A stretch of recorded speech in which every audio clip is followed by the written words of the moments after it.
Dans un choc retentissant, la ligne rouge a été franchie, un murmure d'envergure, une nouvelle qui pourrait embraser les arrières de l'agresseur résonne à travers les capitales. L'autorisation est tombée, inattendue pour certains, inévitable pour d'autres. La foudre est sur le point de frapper et le vrombissement des missiles M à longue portée n'est que le prélude d'un changement tectonique. La question n'est plus si, mais quand. Le feu couve déjà, prêt à dévorer les bastions les plus insoupçonnables. C'est l'aube d'une nouvelle ère de confrontation. Les conséquences seront brutales. Question à vous, où vous situez-vous actuellement? Indiquez votre ville et votre pays dans les commentaires. Le président américain Donald Trump a donné son assentiment. Le pays sur le carrefour peut désormais frapper le territoire russe avec des armes américaines. Cette révélation explosive vient de Matt Whitaker, représentant permanent des États-Unis auprès de l'OTAN. Il l'a claironné sur Fox News. Les États-Unis vendent des missiles à longue portée au pays sur le carrefour avec l'autorisation formelle de les utiliser en profondeur sur le sol russe. Le département d'État américain a confirmé cette vente massive. 3 350 missiles M pour un montant colossal de 850 millions de dollars. Des partenaires les recevront avant de les transférer à l'armée du pays sur le carrefour. Dans le même élan, John Kelly, représentante permanente américaine à l'ONU, a fustigé la Russie pour ses récentes attaques, frappes hier sur des quartiers résidentiels, atteinte au bureau de la délégation de l'Union européenne à Kiev, destruction du British Council, autant d'actes qui, selon elle, remettent en question la volonté de paix de la Russie. Kelly a brandi la menace. Si la Russie refuse de négocier et poursuit son agression, des mesures économiques drastiques l'attendront, menaçant son bien-être futur. Un exemple frappant, l'imposition de droits de douane de 50% sur le pétrole russe importé par l'Inde. Cela a déjà eu des répercussions désastreuses pour ce pays allié de la Russie. Des milliers d'emplois menacés, 40 milliards de dollars de pertes cumulées pour l'économie indienne. Un revers économique cinglant. Le coût de cette alliance à sens unique devient de plus en plus intenable pour l'Inde, un pays qui tente de naviguer dans un échiquier géopolitique complexe tout en préservant ses propres intérêts économiques. La pression internationale s'intensifie, forçant les nations à choisir leur camp, non seulement sur le plan politique, mais aussi économique. Question à vous, prouvez la portée de notre émission, mentionnez votre ville et votre pays, et n'hésitez pas à partager votre drapeau national. Ces événements ne sont pas de simples faits, ils sont les prémices d'un tournant. Pourquoi tout cela importe-t-il maintenant? Parce que la décision d'autoriser des frappes en profondeur change la dynamique, elle transforme une guerre de position en une confrontation où les arrières, jusqu'alors sanctuarisés, deviennent des cibles. La sécurité de la Russie est directement menacée, son économie subit un coup de boutoir, nous parlons de raffineries en feu, d'un déficit budgétaire qui explose, c'est la vie de millions de citoyens qui est impactée. Le prix du pétrole russe, l'Urals, oscille entre 50 et 55 dollars. Ajoutez à cela un déficit budgétaire de 50 milliards de dollars au premier semestre, soit 2% du PIB russe, et c'est un signal clair de l'affaiblissement économique. Les civils russes sentiront ce poids, moins d'argent pour les services publics, pour les infrastructures, les bases militaires ne sont plus à l'abri, le risque d'escalade est palpable. Est-ce un danger pour l'Europe, pour le monde? Quelles seules mesures, quelles seules sanctions pourraient réellement changer la situation dans la région du conflit? Soyez précis.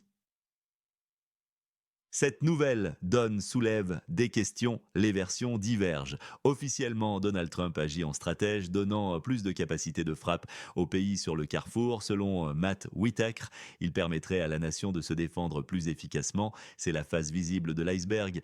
Mais l'observateur voit une autre perspective. Certains commentateurs suggèrent que la rhétorique de Trump, comme celle de Poutine et Zelensky, deux gamins dans un bac à sable, masque une action calculée, un double jeu subtil, le bon flic, le mauvais flic. Trump publiquement blâmerait l'Europe tout en autorisant secrètement les missiles. Monsieur, serait-ce une tentative de réécrire l'histoire du soutien américain? Faut d'occulter l'aide substantielle déjà fournie sous l'administration précédente, 120 milliards de dollars, des dizaines de milliards en aide militaire. D'autres affirment que l'efficacité croissante des drones sur le pays sur le carrefour, qui ont déjà détruit 20 raffineries pétrolières russes, provient en réalité d'un partage accru de renseignements américains qui a raison, le débat fait rage au sein des cercles d'experts et des services de renseignement. Certains analystes estiment que la stratégie de Trump vise à affaiblir la Russie de manière à la rendre plus dépendante de la Chine ou encore à la pousser vers une table de négociation dans une position de faiblesse. D'autres y voient une manœuvre électorale, une façon de montrer une position ferme sans s'aliéner une partie de son électorat. La complexité de la géopolitique actuelle est telle que toutes les hypothèses sont sur la table. Les informations qui filtrent sont souvent fragmentées et sujettes à interprétation, ce qui rend difficile de démêler le vrai du faux dans cette guerre de l'information. L'impact psychologique de ces autorisations de frappe est également à prendre en compte. La Russie, qui se pensait intouchable sur son territoire, doit désormais faire face à une menace directe et visible. Cela pourrait engendrer une panique latente au sein de la population et une perte de confiance dans les capacités de défense de son gouvernement. Oh, la perception publique est une arme à double tranchant dans ce conflit informationnel. Les médias russes, fidèles à la ligne officielle, tentent de minimiser l'impact de ces frappes, les présentant comme des actes de terrorisme perpétrés par des proxys occidentaux. Cependant, la réalité des incendies de raffineries et des destructions d'infrastructures énergétiques est difficile à cacher à une population qui ressent déjà le poids des sanctions économiques.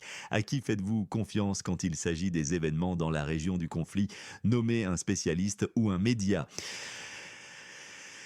Le passé est souvent un écho du présent. Analysons les frappes actuelles qui déstabilisent l'agresseur. Cette situation, elle résonne avec des événements passés comme la démilitarisation et la dénazification que l'agresseur lui-même prétendait imposer, mais qui semblent aujourd'hui se retourner contre lui. Le pays sur le carrefour, en décommunisant les raffineries russes, renvoie une image saisissante. Ce n'est pas sans rappeler une sorte de karma historique. L'agresseur cherchait à détruire la capacité du pays sur le carrefour à résister et à se développer. Aujourd'hui, on assiste à un affaiblissement systématique de son propre potentiel industriel. Les actions d'aujourd'hui sont la conséquence directe des décisions hégémoniques d'hier. L'histoire se répète, mais les rôles peuvent s'inverser avec une brutalité inattendue. Cette décommunisation des raffineries, pour reprendre le terme, est une métaphore puissante. Elle suggère que les tentatives de la Russie d'imposer son idéologie et son contrôle sur d'autres nations finissent par se heurter à la réalité de ses propres vulnérabilités. Le cynisme initial de la démilitarisation et de la dénazification, qui n'étaient que des prétextes pour une invasion, est désormais mis en lumière par l'incapacité de l'agresseur à protéger ses propres frontières et ses infrastructures vitales. Le fait que les frappes affectent directement l'économie de la Russie, notamment son secteur pétrolier et gazier qui est la colonne vertébrale de ses revenus, rend la situation d'autant plus critique pour le régime. Les ressources financières se tarissent et avec elles la capacité à financer une guerre prolongée et à maintenir la cohésion sociale à l'intérieur du pays. La lassitude de la population face à une guerre qui ne semble pas se finir et dont le coût est de plus en plus lourd pourrait devenir un facteur déterminant.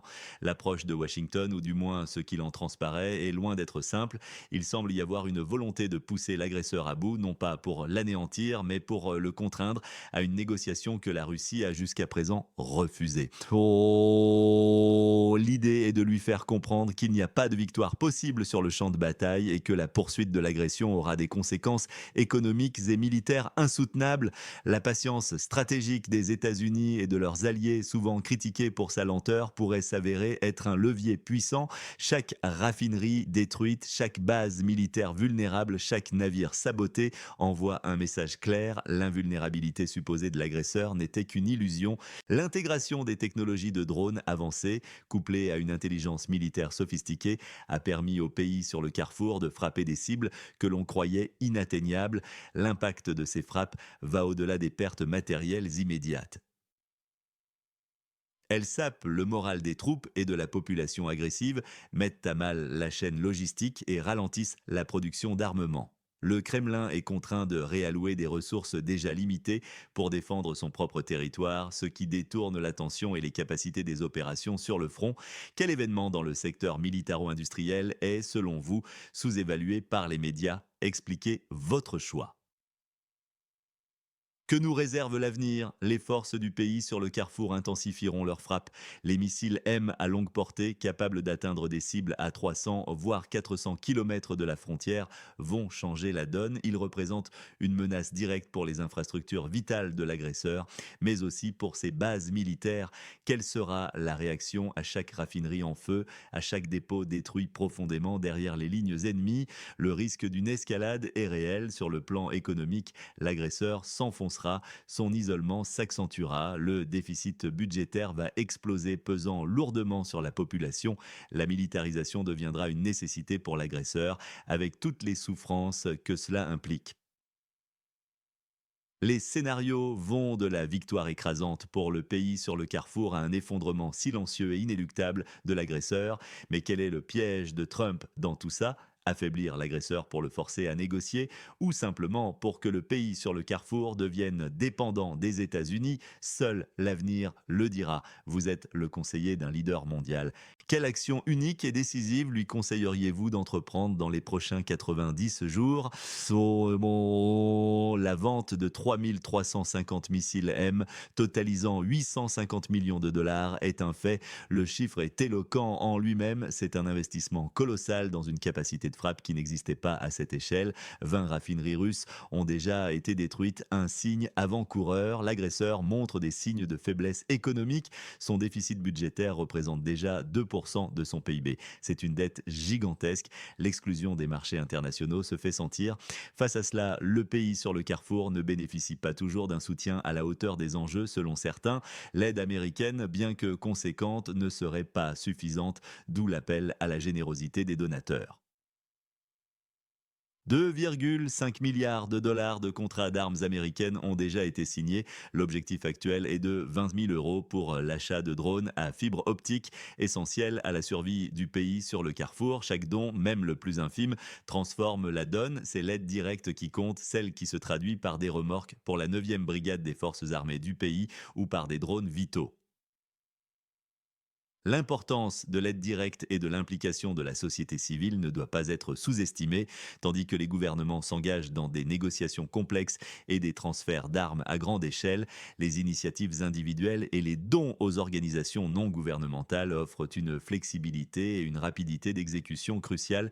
L'achat de drones à fibre optique, par exemple, représente un avantage tactique significatif sur le champ de bataille moderne. Ces drones, contrairement à leurs homologues conventionnels, sont immunisés contre les brouilleurs électroniques, ce qui les rend des outils précieux pour la reconnaissance, l'observation et même les frappes de précision.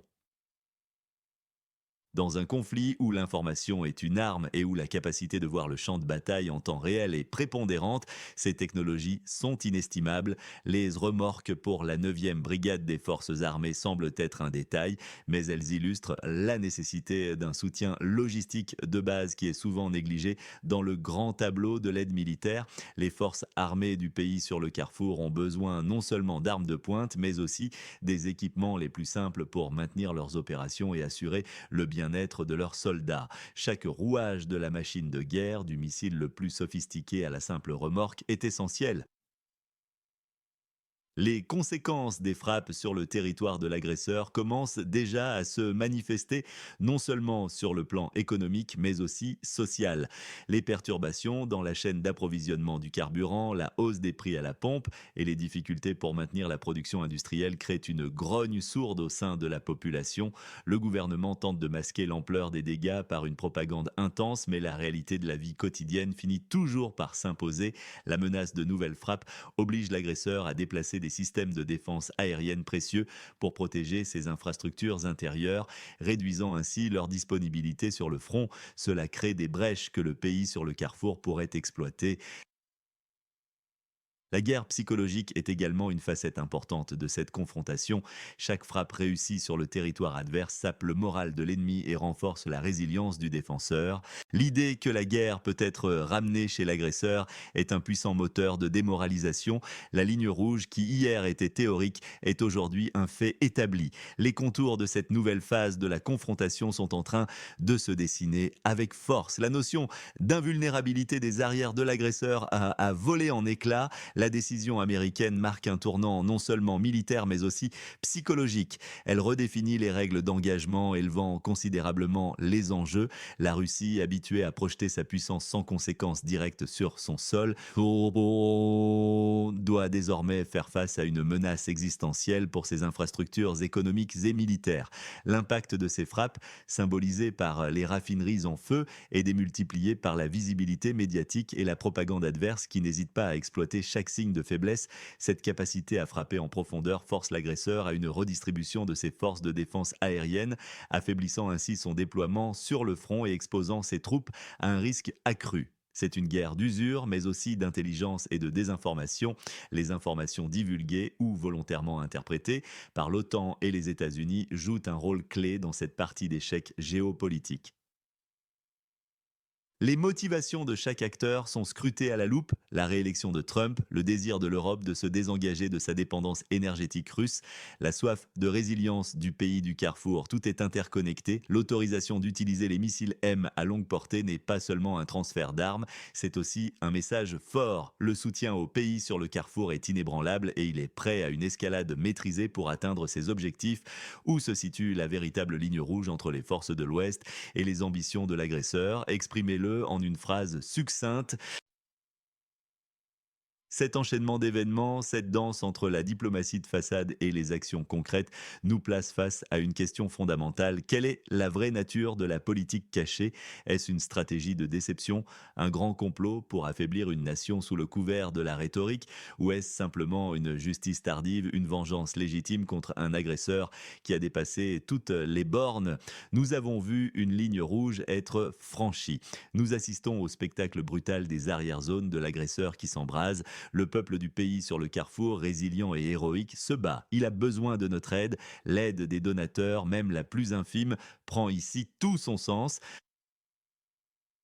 Elle démontre que la solidarité internationale n'est pas qu'un mot, mais une action concrète et salvatrice. Chaque drone, chaque remorque, chaque équipement médical envoyé a un impact direct sur la vie des combattants et des civils. Cette guerre est test pour l'humanité, une épreuve de notre capacité à défendre les valeurs de liberté et de souveraineté. Chaque commentaire, chaque partage, chaque j'aime nous aide à démasquer la vérité. Si cette analyse vous a éclairé, abonnez-vous et activez la cloche. Ne manquez jamais une de nos